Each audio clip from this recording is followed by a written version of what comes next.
مفتی صاحب میرا سوال یہ تھا کہ بائک والے سے ہیلپ جو مانگتے ہیں تو یہ بھی سوال میں آتا ہے؟ بالکل آتا ہے سوال میں. بائک والے سے کیوں ہیلپ مانگ رہے ہو؟ رکشے چل رہے ہیں, ٹیکسیاں چل رہی ہیں, چنچیاں, بائکیاں بھی ہے. یا تو اتنے غریب ہو کہ بٹوا چھن گیا, روڈ پہ کھڑے ہوئے ہو, نہ چنچی کے پیسے ہیں, نہ رکشے کے پیسے ہیں, نہ بس کا کرایہ ہے, مجبور ہو گئے, اتنا لمبا پیدل چل کے بھی نہیں جا سکتے, پھر بائک والے کو بول دو یار مجھے تھوڑا وہاں تک چھوڑ دے. جب تک جیب میں پیسے ہیں اور رکشے کے, چنچی کے, کسی سے لفٹ نہیں لیا کرو. غیر اخلاقی حرکت ہے یہ. السلام علیکم. اور ایک اہم بات چل پڑی ہے, جب سفر پہ جا رہے ہو نا, اپنا سامان دوسرے کو نہ پہنایا کرو کہ میں 2 بیگ لے آیا ہوں, ایک آپ پکڑ لیں. وجہ اس کی یہ ہے کہ بہت سے لوگ سفر میں زیادہ سامان اٹھانے کے قائل نہیں ہوتے. وہ سفر میں اپنے اوپر ٹینشن برداشت کر لیتے ہیں لیکن ہلکا بیگ لے کے جاتے ہیں. دوسرا کیا کرتا ہے کہ میرے پاس دگنا بیگ ہے تو چلو بھائی, وہ ہلکا لایا اس لیے کہ تاکہ اس کو بیگ نہ اٹھانا پڑے. آپ اس کو پہنا رہے ہو اپنا بیگ. اب وہ تو لے گا مروت میں, وہ منع نہیں کرے گا, لیکن آپ کا بلکہ اخلاقیات کا تقاضا یہ ہوتا ہے کہ وہ کہے کہ یہ بیگ مجھے دے دیں. آپ نے یہ کرنا ہے کہ جی میرا سامان میں خود ہی اٹھاؤں گا, نہیں دینا اس کو اپنا بیگ. تو جتنا بیگ اٹھانے کی آپ میں طاقت ہو نا, سفر میں اتنے ہی بیگ لے کے چلا کرو. بعض لوگ کیا کرتے ہیں 4 بیگ اٹھا لیے, کوئی بات نہیں, سفر میں ساتھی جن کے پاس کم بیگ ہوں گے وہ خود ہی اخلاق اور مروت میں ہمارا بیگ بھی اٹھا لیں گے. بہت بے شرمی کی بات ہے, بدتمیزی کی بات. اسی طرح اپنے بوڑھے ماں باپ کو حج پہ بھیج دیتے ہیں کہ حاجی لوگ خود ہی سنبھال لیں گے. وہ حاجی تو مجبوری میں سنبھالتا ہے, لیکن یار بری حرکت ہے یہ. اپنے ماں باپ کو خود ہی سنبھالو. آپ اگر نہیں لے جا سکتے تو مت حج کراؤ ان کو. آپ, میں نے دیکھا ہی ہے, بوڑھی اماں کو بھیج دی, اب سارے حاجی بےچارے ان کی ماں کو سنبھال رہے ہیں. یار اس بیچاری کا کیا ہوگا, نہیں سنبھالیں تو ضمیر ملامت کرتا ہے. تو بھائی اپنی ٹینشن کیوں دوسرے کو پہناتے ہو آپ؟ یہ بے شرمی کی باتیں. سامان لوگ پکڑا دیتے ہیں ایسے کہ نا آپ لے کے چلے. اب اس میں چرس تو نہیں رکھی ہوئی, آدمی کو وسوسے آنا شروع ہوتے ہیں, میں چوڑے میں آ جاؤں گا. منع کرو تو بد اخلاقی سمجھی جاتی ہے کہ یار وہ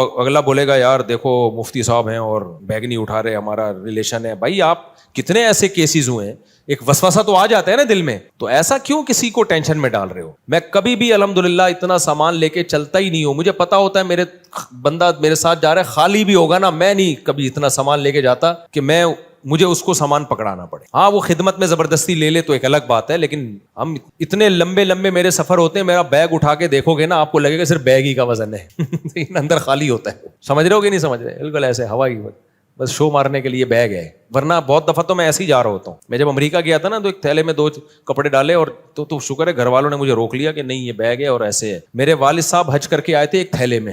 میرے والد صاحب حج کر کے کیسے آئے تھے, اور حج بھی اس زمانے میں 40 دن سے کم کا نہیں ہوتا تھا. ایک تھیلا تھا, والد صاحب اس وقت بریف کیس وغیرہ کا بھی زیادہ رواج نہیں تھا. ایک تھیلا تھا, اس میں 2 جوڑے ڈالے, وہی اٹھا کے نکل لیے, اسی کو دھو کے پہنتے رہے. واپسی پہ وہی تھیلا لے کے آئے ہیں تو بولٹن مارکیٹ چلے گئے خریداری کے لیے, شاید گھر میں کچھ لینے کے لیے نا, کہ چلو بولٹن سے خرید لیتا ہوں, وہاں سے نہیں خریدا ہوگا. تو کسی نے دیکھ لیا تو کہا کہ حافظ صاحب کہتے تھے میرے والد صاحب, حافظ صاحب آپ بہت دنوں سے غائب تھے, کہاں تھے؟ انہوں نے کہا میں حج کرنے گیا ہوا تھا. پہلے حج ایسے نہیں ہوتا تھا, حج کرنے جا رہے ہیں سارے رو کے رخصت, سب گیلا سنا معاف. اب تو حج آسان ہو گیا نا, پہلے ایسے نہیں تھا.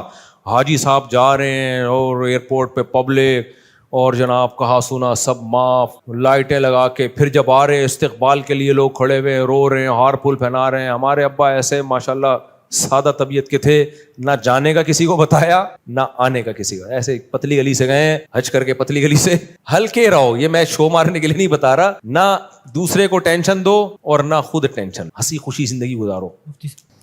اچھا میرے بھائی, دوران نماز اگر کسی شخص کو پیشاب کے قطرے گر جائیں تو کیا کرنا چاہیے؟ نماز توڑ دے بھائی, نماز توڑ دے اور جگہ ہلکی پھلکی دھو کے دوبارہ وضو کر کے نماز پڑھے.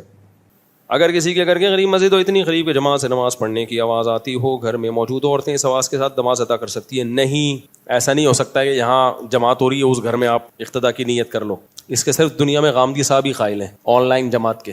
اس میں انہوں نے فتویٰ دیتے ہوئے یہ بھی نہیں سوچا کہ اگر امام اسلام آباد میں اور آن لائن آپ کراچی میں پڑھ رہے ہو تو آپ تو امام سے 2000 کلومیٹر آگے کھڑے ہوئے ہو. کرونا کے دنوں میں انہوں نے فتویٰ دے دیا تھا غامدی صاحب نے کہ آن لائن بھی امامت جائز ہے. اس پہ کسی مولوی صاحب نے کھنچائی کی کہ امام اسلام آباد میں جماعت کرا رہا ہے, مقتدی کراچی میں کھڑے ہوئے ہیں, تو ہم آگے ہیں نا, بیت اللہ کے زیادہ قریب ہیں ہم, تو 2000 کلومیٹر ہم آگے ہو گئے امام صاحب سے. باتیں کرتے ہیں لیکن یہ نہیں پتا کہ ان کا عقیدہ شرکیہ ہے یا نہیں. تو کیا گمان کی وجہ سے نماز پڑھوں یا نہیں؟ دیکھو نماز توحید پرست کے پیچھے ہی جائز ہے, مشرک کے پیچھے نماز جائز نہیں ہے. اگر امام کے بارے میں غالب گمان ہو کہ یہ شرکی عقیدہ ہے تو پھر اس کے پیچھے نماز مت پڑھو, شریعت کی حدود ہیں. اور اگر غالب گمان نہیں ہے تو پڑھ لو, پھر اچھا گمان رکھ لو. اور اگر محلے ہی کی مسجد تو جا کے پوچھ لو امام صاحب سے 2-4 عقیدوں کے بارے میں, امام صاحب آپ کا اس بارے میں کیا عقیدہ ہے, اس بارے میں کیا عقیدہ ہے. اگر وہ بتا دیتے ہیں, وہ کہتے ہیں میں نبی کو ہر جگہ حاضر ناظر موجود سمجھتا ہوں, ما فوق الاسباب اختیارات بھی اللہ نے پیغمبر کو دیے ہوئے ہیں, جب چاہیں جہاں سے چاہیں امتی کی مدد کر سکتے ہیں. تو اگر وہ اس عقیدے کا حامل ہے تو پھر یہ شرک ہے بھائی, چاہے وہ دیوبندی ہو, چاہے وہ اہل حدیث ہو, چاہے وہ بریلوی ہو, اس کے پیچھے نماز نہیں ہو. اور اگر ایسی بات نہیں ہے تو پھر نماز ہو جائے گی. میں بیان میں یہ کہہ رہا تھا کہ بچیوں کو پڑھانا سسرال کی ذمہ داری ہے, ماں باپ کی نہیں ہے. اس میں خاص میسج دینا تھا میں نے, اور وہ پورا بیان اسی ٹاپک پر تھا. اس کو غلط رخ لے کے چلایا ہے ایک اخبار نے بھی, اور کچھ چینلز نے بھی, اور کچھ لبرل لوگوں نے بڑے تبصرے کیے ہیں کہ دیکھو یہ مولوی لوگوں کو کہہ رہا ہے کہ بچیوں کو مت پڑھاؤ, جاہل رکھو, بس ان کی شادیاں کرو نابالغ بچیوں کی, سسرال پڑھائے گا ان کو. تو یہ فسادی لوگ ہیں, گھننے بنے ہوئے, ان کو پتہ ہے کہ میں کیا کہہ رہا ہوں, اس میں میسج کیا دے رہا ہوں. اس کا مقصد یہ نہیں ہے کہ ماں باپ بچیوں کو نہ پڑھائیں, اس کا مقصد ان ہڈ حرام سسرالیوں کا منہ بند کرنا ہے جو کہتے ہیں ہمیں ڈاکٹر لڑکی چاہیے, ہمیں انجینئر چاہیے, جاب والی چاہیے.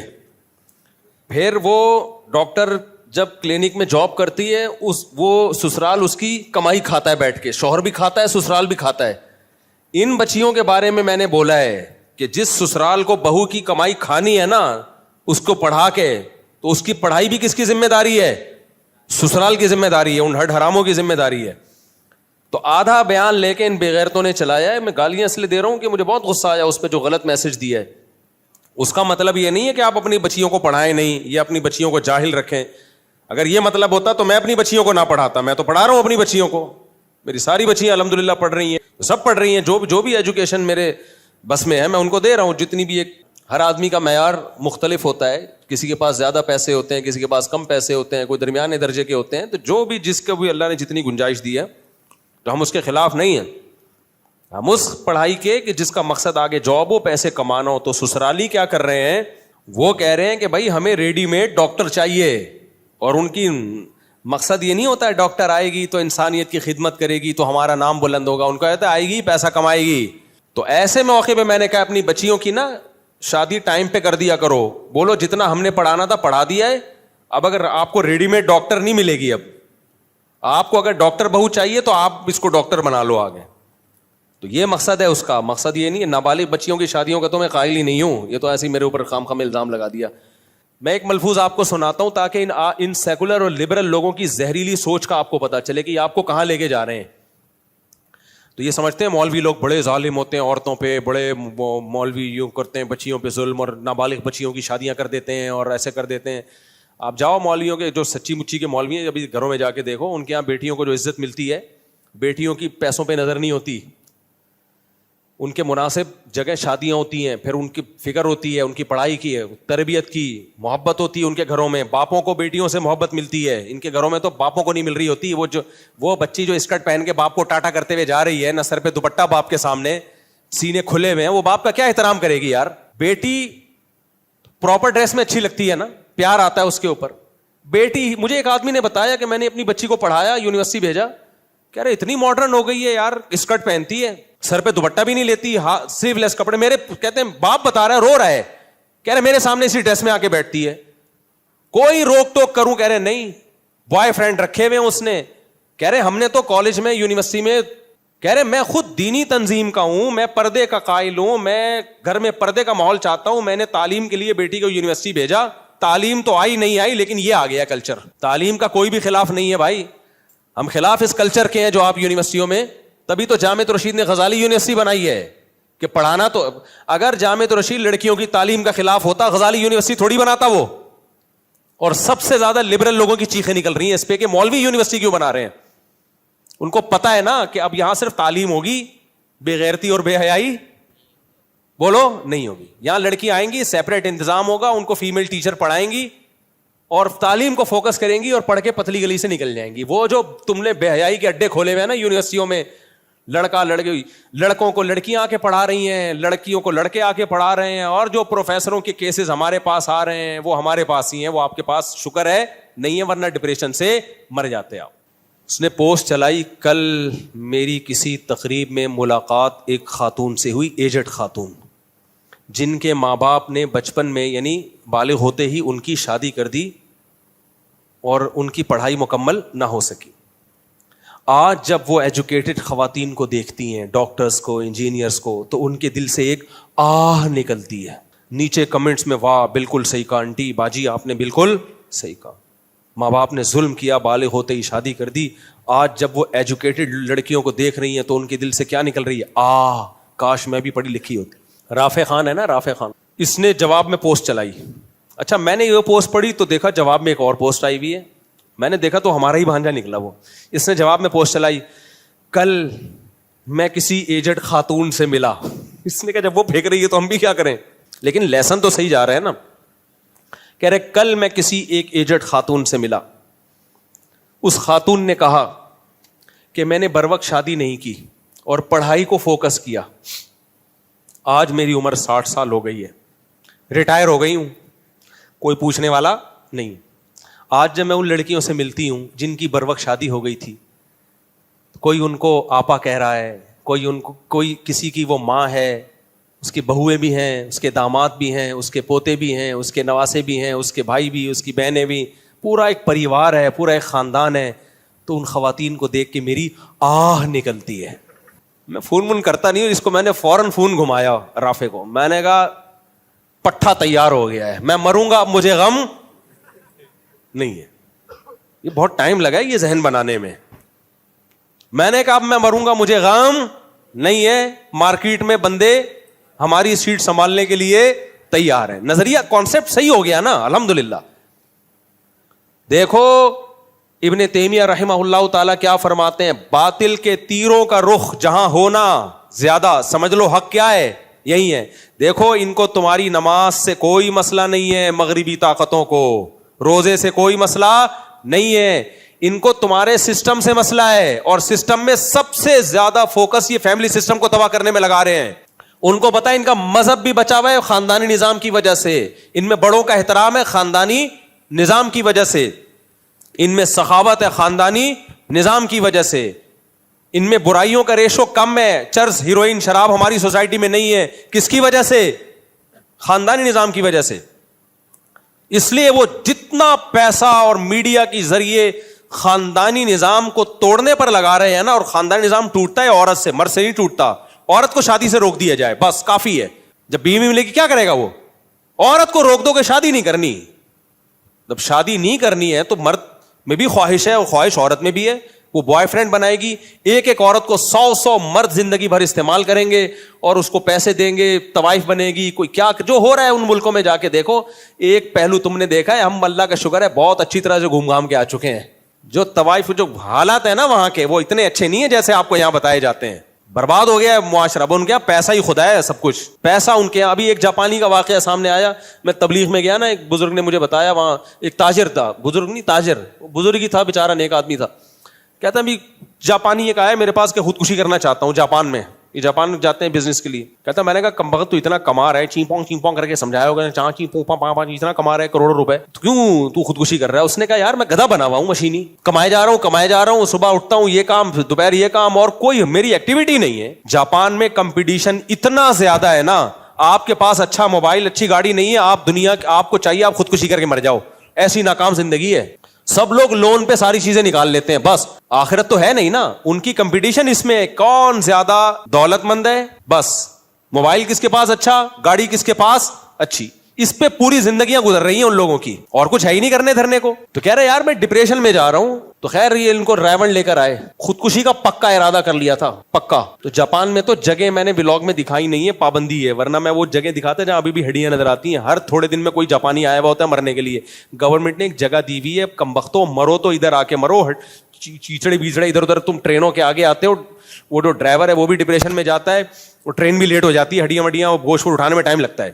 تو اس لیے ان لوگوں نے بولا ہوا ہے کہ یار تھوڑا سا سائڈ پہ نا یہ جگہ ہے, اگر نہیں مرو, ویسے تو اچھا کام نہیں, مرنا ہے تو ادھر آ کے مرو. سوئٹزرلینڈ میں بھی ایسا ہی ہے, جن ملکوں پہ آپ مر رہے ہو اور یہ فیملی سسٹم ٹوٹا نا, تو ہمارے یہاں بھی یہی ہوگا سب کچھ, محبتیں ختم, تو نتیجہ یہی نکلے گا. سوئٹزرلینڈ میں بھی انہوں نے جب اتنا دیکھا کہ یار کم بخت رک ہی نہیں رہے مرنے سے, تو انہوں نے لیگل کر دیا کہ لائن میں قطار میں لگ کے مرو, لائن بناؤ, رجسٹریشن کرواؤ. آپ ہم نہیں کہہ رہے کہ آپ مرو نہیں, آپ کو ہم خود ماریں گے, تمیز سے آپ خود مرو گے. بوٹیاں ووٹیاں ادھر ادھر پھیلیں گی, گندگی ہوگی, لوگ سوئٹزرلینڈ آئیں گے بولیں گے کیسا, تو نہیں گندگی برداشت کرتے, وہ اچھے لوگ ہیں, وہ گندگی بالکل برداشت نہیں کرتے. یہ سوسائٹی کا اچھا پہلو ہے, لیکن ایک بڑا بھیانک پہلو ہے. وہ پہلو یہی ہے کہ آپ تمیز سے مریں, کائنڈلی. مفتی صاحب قرآن مجید میں کئی مقامات پر یہ بات آئی ہے کہ انسان کو اس کے گناہ کے بقدر سزا ملے گی اور کسی پر ظلم نہیں کیا جائے گا، لیکن دوسری جگہ یہ بھی ہے کہ ہم ان کے عذاب کو دگنا کر دیں گے۔ یہ دونوں باتیں ایک دوسرے کے متضاد کیوں ہیں؟ میں آپ کے درس قرآن کے لیکچر پابندی سے سنتا ہوں، لیکن بس یہ ایک اشکال ذہن میں آتا رہتا ہے۔ دیکھو، دگنے کا مطلب یہ نہیں ہوتا کہ جتنا سزا بنتی ہے اس کا دگنا دیں گے، یہ مطلب دگنے کا نہیں ہے۔ یہاں دگنا اس معنی میں ہے کہ جتنا اس کے دماغ میں عذاب کا تصور ہے اس سے کئی گنا بڑھا کے عذاب دیا جائے گا، تو یہ شدت کے معنی میں ہے، سخت عذاب دیا جائے گا۔ جو آپ کے ذہن میں ہے نا اس سے دگنا وہ ہوگا، پورا بدلہ ہی۔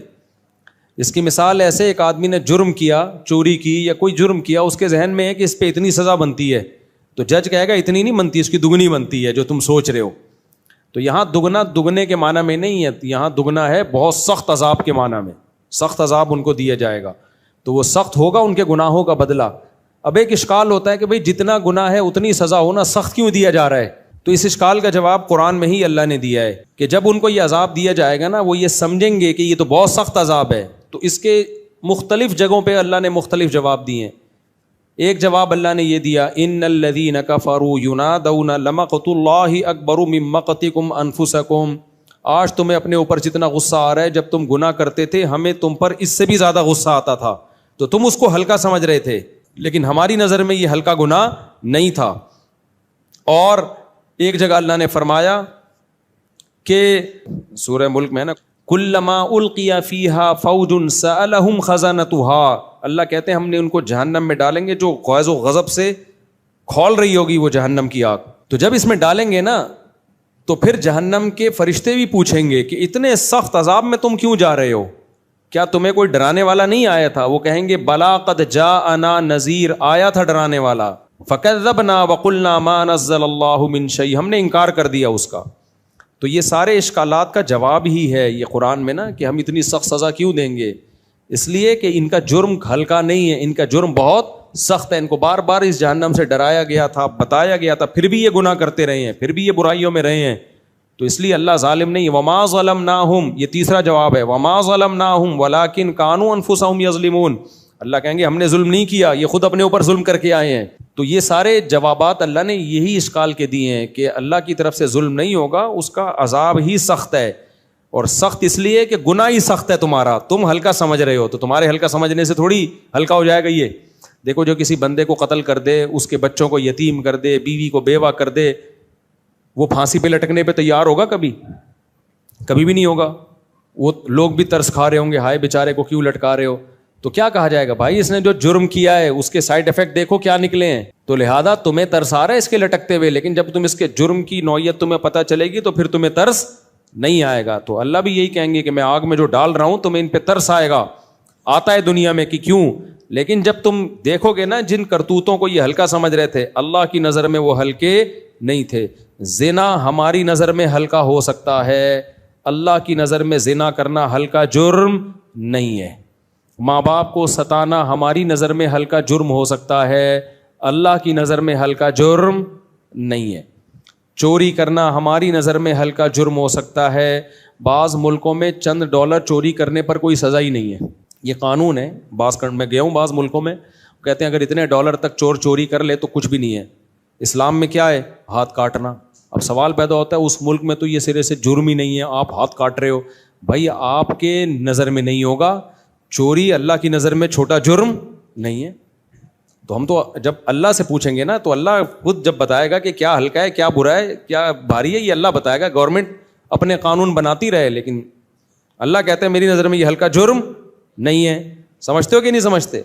نماز چھوڑنا ہماری نظر میں ہلکی چیز ہے، بھائی کیا ہو گیا، بھائی ہر مذہب میں عبادت ہوتی ہے، کچھ کرتے ہیں کچھ نہیں کرتے، تو اگر چھوڑ دی تو کیا ہو گیا؟ اللہ کہتے ہیں تمہاری نظر میں ہلکا ہے، میری نظر میں ہلکا جرم نہیں ہے۔ بار بار حی علی الصلاۃ کہہ کے صدائیں دلوا رہا ہوں کہ آ جاؤ، میں نے پیدا کیا، کھلاتا میں ہوں، پلاتا میں ہوں، یہ نیند جو دی ہے میں نے دی ہے، تو مجھے کیوں بھول گئے بھائی تم؟ تو نماز چھوڑنا نہیں ہے، یہ جرم ہے اللہ کو بھولنا، تو سزا ملے گی اللہ کو بھولنے کی اصل میں۔ سمجھتے ہو کہ نہیں سمجھتے؟ ابھی سمجھ جائیں تو اچھا ہے، ورنہ ہمارے اچھے بھی سمجھ جائیں گے مرنے کے بعد۔ فرعون کی سمجھ میں نہیں آ رہا تھا نا، موسیٰ علیہ السلام کی باتیں آ رہی تھی فرعون کی سمجھ میں، لیکن جب ایک غوطہ لگائے تو اس کے اچھے بھی سمجھ گئے. اس کے اچھوں کو اب تک سمجھ میں رپورٹ یہی ہے کہ فرعون کو آج بھی زندہ کرو نا کہے گا میں ایمان لایا. پوری ٹوپی پگڑی داڑھی شلوار ٹخنے سے اوپر رکھے گا, ایسا لگے گا کہ کسی خانقاہ کا منجا ہوا پیر و مرشد ہے اگر اب فرعون آ جائے نا. لیکن اللہ کہتے ہیں کہ ایک ٹائم ہے بھائی مہلت کا, اس کے بعد نہیں دوں گا. تو بہت ٹائم دیا اللہ نے توبہ کا. میں تو یہ بات کرتے ہوئے خود ڈر رہا ہوتا ہوں کہ ہمارا کیا بنے گا پتہ نہیں. تو اس لیے ہم سب کو اللہ بس توبہ کی توفیق ہی دے میرے بھائی, اور برائیوں سے بچا کے ہی رکھے. مفتی صاحب میرے والد مشرک ہیں, وہ دن رات پیروں فقیروں سے مدد مانگتے ہیں. میں کافی عرصے سے اصلاح کر رہا ہوں لیکن اللہ کی طرف سے ہدایت نہیں مل رہی. آخرت کے حوالے سے مجھے ان کی بہت فکر ہے. مشرک تو ہمیشہ جہنم میں جلے گا. اور میرا سوال یہ ہے کہ کیا دنیا میں ان کے لیے صحت تندرستی کی دعا کر سکتے ہیں؟ بالکل کر سکتے ہیں. ان کی ہدایت کی بھی دعا کریں, ان کے ساتھ اچھا سلوک بھی کریں. باقی ان کا شرک کس نوعیت کا ہے یہ تو میں نہیں بتا سکتا کہ واقعی مشرک ہیں بھی یا نہیں ہے. کچھ لوگ پیروں سے مانگ رہے ہوتے ہیں لیکن وہ ویسے ہی مانگ رہے ہیں جیسے کسی پولیس سے کوئی مدد مانگ رہا ہوتا ہے انسان. اسباب سے ہٹ کے نہیں مانگتے, اور بعض اسباب سے ہٹ کے بھی مانگتے ہیں. زیادہ تر تو پھر یہی ہے اسباب سے ہٹ کے ہی مانگ رہے ہوتے ہیں. تو یہ شرک فکر کی بات ہے. اور آپ کو جو والد کی فکر ہے یہ ہونی بھی چاہیے. قرآن میں اللہ نے کیا فرمایا, نیک لوگوں کی مثال دی ہے قرآن میں کہ ان کو سب سے پہلے اپنی پھر اپنے والدین کی اور اپنے بیوی بچوں کی فکر ہوتی ہے. جس کو اپنی اپنے والدین اور بیوی بچوں کی فکر نہ ہو, ساری دنیا کی ہدایت کا وہ ٹھیکیدار ہو, اللہ کی نظر میں وہ پسندیدہ نہیں. سب سے پہلے اپنی اپنے والدین اور اپنے بیوی بچوں کی فکر کرنی ہے آپ نے. میرا اپنا بھی معمول ہے, میں جب ہدایت کی دعا مانگتا ہوں سب سے پہلے اپنے لیے, اپنے والدین کے لیے, گھر والوں کے لیے اور اولادوں کے لیے مانگتا ہوں. ایک ایک کا نام لے کے مانگتا ہوں. آپ کو یہ کون سا مشکل کام ہے بچوں کا نام لینا؟ جتنے ہمارے ہیں نا اتنوں کا نام لینا مشکل کام ہے. بعض دفعہ ترتیب آگے پیچھے ہو جاتی ہے, بعض دفعہ ایک دو اسکپ ہو جاتے ہیں, تو وہ مشکل ٹینشن کا کام تو نہیں کہہ سکتے لیکن مشکل بہرحال ہے. سب کا نام لے لے کے اپنے بچوں کے لیے دعا کرتا ہوں میں کہ سیدھے راستے پہ چلا دے. اور مجھے نہیں یاد پڑتا کہ میں نے زندگی میں اللہ سے کبھی اپنے بچوں کے لیے دولت مانگی ہو, مجھے نہیں یاد پڑتا. ہمیشہ یہ مانگا ہے اللہ سیدھے راستے پہ چلا دے, دین کا داعی بنا دے بس, اور مال میں برکت دے اتنی کہ کسی کے سامنے ہاتھ نہ پھیلائے. پھر اللہ کی مرضی دولت مند بنائے یا غریب بنائے, ہمیں اس سے یہ دعا منہ سے نکلتی نہیں ہے کہ پیسے والا بنا, کیونکہ بھائی سیدھے راستے پہ چلے, غربت میں کامیاب ہیں. اور اگر پیسہ ملا اور الٹے راستے پہ چل پڑے تو کیا کرنا ہے بھائی, اور بڑا عذاب ہے. تو کامیابی اس میں ہے. اچھا غربت میں اگر دین مل گیا نا تو اس غربت میں بھی خوش رہیں گے, اور اگر دولت میں دین نہ ملا تو مقصد تو خوشی ہے نا. تو خوشی کے لیے ضروری ہے دین ملے, دولت ملے نہ ملے یہ کبھی نہیں میں نے دعا مانگی. بس یہ کہ رزق حلال کشادہ ہو, کسی کے سامنے ہاتھ نہ پھیلائیں, استغنا کے ساتھ زندگی گزاریں. تو یہ دعا بہت زیادہ ضروری ہے اولاد کے لیے. اصلح لی فی ذریتی, اللہ نے نیک لوگوں کی علامات میں, ہم نیک نہیں ہیں لیکن نیک لوگوں کی صفات کو چوری کرتے ہیں ہم, ٹھیک ہے نا, کاپی کرنے کی کوشش کرتے ہیں تاکہ اللہ ہمیں نیک لوگوں میں شامل کر دے. تو یہ فکر ہونی چاہیے, اپنی اولاد کی بہت زیادہ فکر ہو, دعا ہو, کوشش ہو.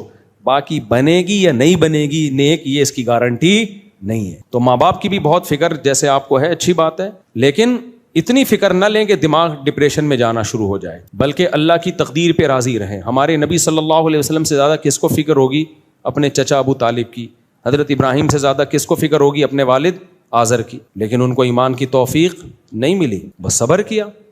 انک لا تہدی من احببت ولکن اللہ یہدی من یشاء. جب ہمارے نبی غمزدہ تھے تو اللہ نے کیا فرمایا, اے نبی آپ جس کو چاہیں گے ہدایت نہیں ملے گی, جس کو اللہ چاہے گا اس کو ہدایت ملے گی. یعنی ہمیشہ, ورنہ تو بعض دفعہ نبی نے چاہا کہ اس کو ہدایت مل جائے, مل بھی گئی. جیسے حضرت عمر کے بارے میں آپ نے چاہا کہ اللہ ان کو ہدایت دے دی, اللہ نے دے دی ہدایت, ٹھیک ہے نا. لیکن اللہ نے کہا یہ فیصلہ آخر میں ہی کروں گا. آخری فیصلہ کون ہوگا؟ کس کا ہوگا؟ میرا ہوگا. تو اس لیے ماں باپ کے لیے دعا مانگیں, فکر کریں, لیکن اس فکر میں بھی اعتدال سے تجاوز نہ کریں, ڈپریشن میں نہ جائیں. اس سے نقصان یہ ہوتا ہے جب انسان کسی چیز کی زیادہ ٹینشن لیتا ہے تو پھر صحت بھی خراب ہوتی ہے, اور جو کام کر سکتا ہے اس میں بھی ناکارہ ہو جاتا ہے وہ. اس لیے ایک حد تک سوچیں, اس سے آگے مت جائیں, ٹھیک ہے. مفتی صاحب آج اتنے ان کو کسی طرح سے تبلیغ میں وقت لگوا دو. ابا کو, تبلیغ والوں کو بولو ان میں پیسے دے رہا ہوں, ابا کو جا کے دے دو یہ ہدیے کے طور پہ, اور کھینچو ان کو کسی طرح. مفتی صاحب السلام علیکم, آج اتنے مہینوں بعد آپ کو دین کا سکون مل گیا. مفتی صاحب آج اتنے مہینوں بعد آپ کو دیکھ کر سکون مل گیا ہے. کوشش تو تھی کہ نہ ملے لیکن چلو اللہ کا فضل ہو گیا, مل گیا. مفتی صاحب میں آپ کے انداز میں پیش کرتا ہوں. تھوڑی سی تعریفیں واریفیں لکھی ہوئی ہیں غلط غلط. ہم انڈیا سے آئے ہیں, آپ سے ملاقات کی درخواست ہے, بڑی مسرت ہوگی ہمیں آپ سے ملاقات کی. کس کس سے ملوں؟ میں اگر سب سے ملوں تو میں مجھ سے کون ملے گا پھر میرے بھائی, تو اسی کام کا رہ جاؤں گا نا. انڈیا والے کہاں ہیں ماشاء اللہ, اچھا مل لیے, ان کو پھر بعد میں لے آئیں مسافہ الگ سے. میں فیس بک کی فیک آئی ڈی بناتا ہوں اور اس سے انگریزوں کو اپنا مال بیچتا ہوں, لیکن مال 100% ٹھیک ہوتا ہے. فیک آئی ڈی اس لیے بنانی پڑتی ہے کہ انگریز پاکستانیوں سے مال نہیں خریدتے, تو اس کے لیے انگریزی میں بات کرنی پڑتی ہے. اگر آپ دھوکہ نہیں دے رہے, یعنی ایسا نہیں ہے کہ اپنے آپ کو غیر پاکستانی شو کر رہے ہیں, کام پاکستانیوں والے کر رہے ہیں, اگر ایسا نہیں ہے تو پھر جائز ہے یہ, کیونکہ اس سے اس کو کوئی نقصان نہیں ہو رہا بلکہ فائدہ ہی ہو رہا ہے کہ ایماندار آدمی سے اس کی تجارت ہو رہی ہے. تو آئی ڈی ہونا یہ علامت نہیں ہوتی کہ یہ بندہ اوریجنل میں وہی ہے, اس لیے اس میں کوئی دھوکہ نہیں ہے. ہاں بلیو ٹک ہوتا ہے یا آپ خود اناؤنس کر دیتے ہیں, پھر جھوٹی اور پھر وہ اس میں جھوٹ بولنا جائز نہیں ہے. تو لوگوں نے بنائی بھی ہوتی ہیں آئیڈیا, فیک آئیڈیا, اس میں اگر کوئی دھوکہ نہیں دے رہے یعنی کسی کو نقصان نہیں ہو رہا تو پھر شرعاً کوئی قباحت نہیں ہے. اگر کوئی دھوکہ دے رہے ہیں نا اس کے ذریعے, یعنی کوئی آپ سے پوچھتا ہے تو آپ کہتے ہیں میری آئی ڈی نہیں ہے یہ, پھر یہ جھوٹ ہو گیا نا. تو کوئی بھی نام سے آئی ڈی بنائی جا سکتی ہے, ای میل بنایا جا سکتا, جی میل آئی ڈی بنائی جا سکتی ہے, فیس بک بنائی جا سکتی ہے, یوٹیوب لوگ بناتے ہیں, اس میں دھوکہ نہ دیں کسی کو. مفتی صاحب جب میں نماز پڑھتا ہوں تو مجھے برے خیالات آتے ہیں. نماز پڑھ کے برے خیال آنا نماز نہ پڑھ کے اچھے خیال آنے سے بہتر ہے. اگر آپ نماز نہیں پڑھتے اور بہت اچھے اچھے خیالات آتے ہیں, یہ بھی نیکی کا کام کر لوں, یہ بھی کر لوں, یہ بھی کر لوں, اور جیسے ہی نماز پڑھتے ہیں برے برے خیالات آنا شروع ہو جاتے ہیں, تو کوئی بات نہیں. سمجھ رہے ہو, وہ برے خیال آنا نماز نہ پڑھنے سے بہتر ہے. تو اللہ کا فریضہ آپ ادا کریں, نماز پڑھیں. خیال آ رہے ہیں, گورنمنٹ کی طرف سے کسی پر خیال آنے پر کوئی پابندی نہیں ہے. کتنے لوگ ہیں خیال آتا ہے ہم 4 شادیاں کریں گے, ہم امریکہ جائیں گے, ہم جاپان جائیں گے, اور کتنے لوگ ہیں ان کو الٹے خیال آ رہے ہیں کہیں بھی نہیں جائیں گے, ہم تو کنوارے ہی مر جائیں گے. تو آتے رہتے ہیں, یہ آ رہے ہیں جا رہے ہیں, آنے دو جانے دو. یہ ہمارے ساتھ بھی ہوتا ہے, ہم بھی ایسے بعض دفعہ سونے کے لیے لیٹو, کوئی یوٹیوب پہ تو دیکھنا ہی نہیں چاہیے موبائل کو, الٹا سیدھا کوئی کلپ آیا ہوا ہوتا ہے کسی کا, آدمی خام خام ٹینشن میں چلا جاتا ہے, نیند اڑ جاتی ہے. تو میں نے تو ابھی یہ کیا ہے, موبائل کو دور پھینک کے سوئے آدمی, دیکھے ہی نہیں. بعض دفعہ دور پھینکتا ہے تو کسی کی کوئی بات یاد آ جاتی, کچھ سسرال کی بات یاد آ گئی, انہوں نے مجھے یہ بولا تھا ایک دفعہ. تو انسان کا دماغ نا یہ اسی چیز سے مرکب ہے. ہمارے والد صاحب فرمایا کرتے تھے اس زمانے میں ٹینشن فری صرف وہ ہوگا جو پاگل ہوگا, جس کے دماغ میں بھوسا بھرا ہوا ہے. ٹھیک ہے, بھوسا بھرا ہوا ہوگا, سوچتا ہی نہیں ہے, سمجھتا ہی نہیں ہے, تو اس کو کچھ بھی نہیں ہوگا. صبح سوئے گا, اٹھے گا, نہ مہنگائی سے اس پہ کوئی مسئلہ ہے, کسی نے تانا دے دیا کوئی اثر نہیں ہو رہا, کوئی دھمکی دے گا کچھ بھی نہیں ہوگا اس کو, کیونکہ دماغ اس کا, پاگلوں کو کچھ نہیں ہوتا, بس جو ہونا تھا ایک ہی دفعہ ہو گیا ان کو, اب دوبارہ کچھ بھی نہیں ہوگا. اب ان کی وجہ سے دوسروں کو ہوگا, ان کو نہیں ہوگا. تو والد صاحب بھی ہمارے بہت سینسیٹیو تھے نا, بہت زیادہ وہ لیتے تھے لوگوں کی الٹی باتوں پہ نا, بہت زیادہ ٹینشن لیتے تھے. تو وہ کہتے تھے بھائی جو آدمی تھوڑا سا بھی اللہ نے کسی کو دماغ دیا ہے نا تو وہ کچھ نہ کچھ چلتا ہے, یہ زندگی کا حصہ ہے. تو آنے دو برے خیال. کیا اخبار گھر میں لانا جائز ہے کیونکہ اس میں تصویریں ہوتی ہیں؟ وہی یوٹیوب کی ارننگ جیسا مسئلہ ہی ہے. اخبار میں تصویریں جائز نہیں ہیں, لیکن اخبار کا مقصد تصویروں کو پروموٹ کرنا نہیں ہوتا. اخبار کی جو بنا ہے, جو بیس ہے, وہ خبریں مہیا کرنا. تو تصویر کا آنا اس میں ایک ناجائز عمل ضرور ہے, لیکن وہ اخبار کا بنیادی مقصد نہیں ہے. لہذا اخبار بیچنا بھی جائز ہے, اس کی آمدن بھی جائز ہے. اور وہ جو تصویریں چھپ کے گھروں میں جا رہی ہیں اس کی نسبت اخبار بیچنے والے پر نہیں ہوگی, بلکہ اس گناہ کی نسبت ان تصویروں کو بنانے والے پر اور ان تصویروں کو اخبار میں چھاپنے والے پر ہوگی. سمجھتے ہو کہ نہیں سمجھتے؟ اس لیے اخبار بیچنا جائز عمل ہے. جیسے شیمپو کی بوتل بیچنا جائز ہے. اب میں نے یوٹیوب کی ارننگ سے متعلق اتنا مدلل کلپ ریکارڈ کروایا, پھر بھی نیگیٹو کمنٹ زیادہ آئے ہوئے ہیں اس میں. بعضوں نے آدھا سنا, پورا سنا ہی نہیں. حالانکہ جو اشکال انہوں نے کمنٹس میں کیا ہے اس کا آگے جواب دیا ہوا ہے میں نے, لیکن پورا سننے کی توفیق ہی نہیں ہوتی, کمنٹس پہلے پھینکنا شروع کر دیتے ہیں. تو بھائی پورا تو سن لو. اور دوسری بات پھر وہی اشکال کر رہے ہیں کہ آپ وہی اشکال جن کے بار بار جواب دے چکا ہوں کہ بھائی گناہ تو پروموٹ ہو رہا ہے. بھائی شیمپو کی بوتل جب دکان والا بیچ رہا ہے, گناہ پروموٹ ہو رہا ہے کہ نہیں ہو رہا؟ جو اس میں لڑکی کی تصویر بنی ہوئی ہے, لڑکی کے لمبے بال ہیں, تصویریں مارکیٹ میں جا رہی ہیں, اس کی وجہ سے گھروں میں شیمپو کی بوتلیں جا رہی ہیں اور شیمپو پہ تصویریں بھی. حالانکہ اس گھر میں تو اس سے پہلے کوئی لڑکی کی تصویر نہیں تھی, لیکن اب شیمپو کی بوتل, اس کا ذمہ دار کون ہے؟ دکان والا. کہہ سکتے ہیں ہم نہیں بھائی وہ بیچارہ شیمپو بیچ رہا ہے, اس کے بغیر شیمپو ہے نہیں. اب وہ کہاں سے اسلامی شیمپو لے کر آئے؟ جب تک اسلامی شیمپو نہیں ہے فی الحال, وہ کہہ رہا ہے یار, تو اس کی نیت شیمپو بیچنے کی, سامنے والے کی نیت شیمپو لینے کی. تو گناہ کی نسبت اس کی طرف ہوگی جس نے اس لڑکی کی تصویر بنائی اور اس بوتل پہ چھاپی. تو یوٹیوب کا بھی ایسا ہے کہ مقصد اس میں بنیادی طور پر کمپنیوں کی پروڈکٹ کو پروموٹ کرنا ہے. ہاں شراب کا ایڈ چل رہا ہے تو اس کا تو مقصد ہی حرام ہے, اس کی آمدن بھی حرام ہے. میں جائز چیزوں کے ایڈ کی بات کر رہا ہوں. جائز چیزوں کا ایڈ جیسے شیمپو صابن وغیرہ کا ایڈ, تو اس میں لڑکی نہ آپ بنا رہے ہو نہ آپ اس کو لے کر آ رہے ہو. تو جو بنائے گا یعنی اس کی ویڈیو وہ بھی گناہگار ہوگا, جو اس ایڈ میں شامل کرے گا وہ بھی گناہگار ہوگا.